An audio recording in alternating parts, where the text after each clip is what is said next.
une opinion, ça allait pas dans le sens. Non, c'est une opinion. Vous en parlerez après. C'est bon, on continue. Bonsoir.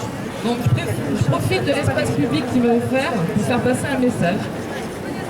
Donc, on est tous là réunis pour lutter contre l'injustice, l'exploitation, la prise de pouvoir des lobbies et alerter l'opinion publique du danger qu'encourt notre planète par l'irresponsabilité de l'homme. Sur cette terre, justement, pour un grand nombre, c'est l'enfer. Car l'homme a décidé d'asservir, d'exploiter, de torturer, de tuer d'autres espèces pour se nourrir, se vêtir, s'amuser, alors qu'il existe des alternatives qui ne priveront aucun être sensible de ce qui est précieux pour tout à chacun, la vie.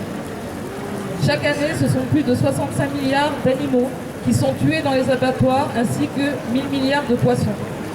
Chaque jour en France, c'est 3 millions d'animaux terrestres qui sont tués, un véritable holocauste. Les vidéos filmées et diffusées récemment par l'association L214 démontrent qu'il n'y a pas d'abattage propre et encore moins éthique.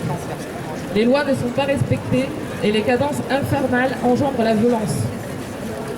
Il est dit que si les abattoirs avaient des fenêtres, nous serions tous végétariens.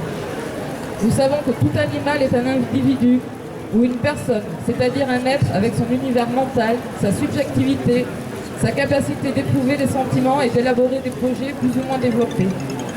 Chaque animal a ses préférences, ses goûts, ses congénères aimés ou détestés. Chaque être est mu par le même principe et chaque être a donc le droit de vivre. Faut-il respecter toute vie sensible? La réponse est oui. Il s'agit d'une obligation morale puisque tous les animaux ont la volonté de vivre comme nous, qu'ils éprouvent pour la plupart d'entre eux la douleur et la souffrance comme nous. Il n'y a aucune différence de nature, mais seulement de degré entre les autres espèces et nous.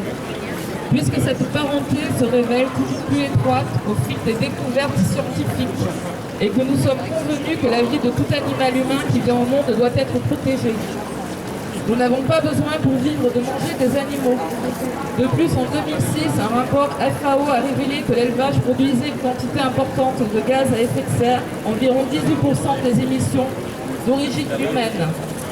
C'est plus que le secteur du transport, sans parler de la déforestation en Amazonie qui est de l'ordre de 80% pour l'élevage. Et qu'il faut 1 kg de viande est équivalent à une année de douche en eau.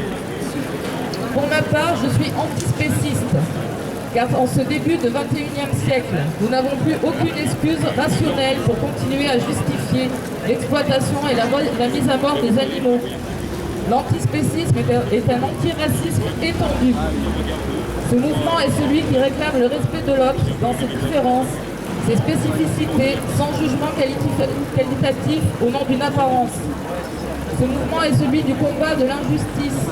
Ce mouvement est celui qui cherche à donner, sinon un sens, du moins une consolation à l'existence.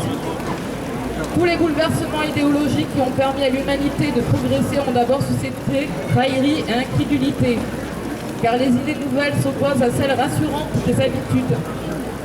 Ouvrons notre esprit au seul vrai progrès de l'humanité, celui de l'intelligence du cœur et l'éveil des consciences, réconciliant l'homme, l'animal et la nature. Merci pour votre écoute.